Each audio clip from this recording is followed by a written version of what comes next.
حضرت ابو امامان روایت ته فرمایي چې حضرت ابو ذر رضی الله تعالی عنہ د نبی کریم صلی الله علیه وسلم نه پوښتنه وکړه چې حضرت ماته دا خبره وخیا چې صدقه څه شی دی؟ صدقه باندې الله جل شانه څومره اجر او ثواب ورکوي؟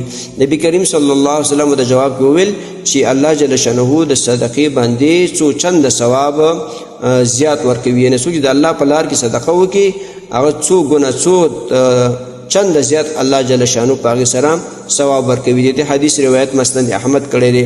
محترم مسلمانانو ورونو، نو نور حدیثونو کې دا خبر راځي چې ته یو نیکي وکړې الله یو په 10 د هغې ثواب درکوي. بعضې روایتونو کې یو په 200 درکوي، یو د 200 نه هم زیات ثواب الله ورکوي. څومره چې هغې کې اخلاص زیات وي، عاجزي سره وي، اخلاص پکې زیات وي، الله 100 چند د هغې ثوابونه زیات درکوي.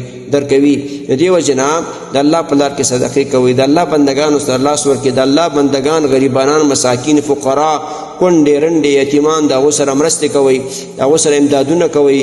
خصوصا د پاکستان نه چې کوم مهاجرین راځي او افغانستان ته د هغوی کورونه نه وي، د لارې کرایه ورسره نه وي، مریضان ورسره وي، قسمه قسم ضروریات وي، نو د خپل وسې مطابق هغوی سره مرسته وکړئ، چنده ورته وکړئ. او هغه کسان خیریه بنسټونه چې کوم دي هغو ته پیسې ورکړي چې هغوی پرې ولګوي، یا د افغانستان چې کوم حکومت د اسلامي نظام دی هغو سره پیسې جمع کړي د خپل وسې مطابق. خو بهرحال د خپل مسلمانانو ورونو ته لاس ورکوي، د هغوی په دا سخت حالت کې ورسره لاس ورکوي.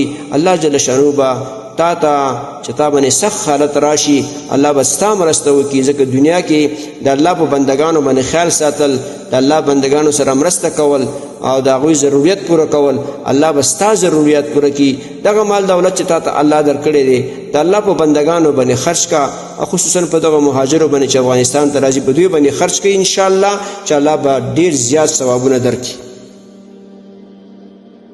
محترمو مسلمانانو ورونو، تاسو ته چې کوم روزانه د حدیث د مفهوم راځي نو د مهربانۍ او د ثواب له مخې نور مسلمانانو ته لیږدوئ او شیر کوئ. والسلام. د دیوبندي مسلک حنفي کاروان سټوډیو لخوا وړاندې کیږي.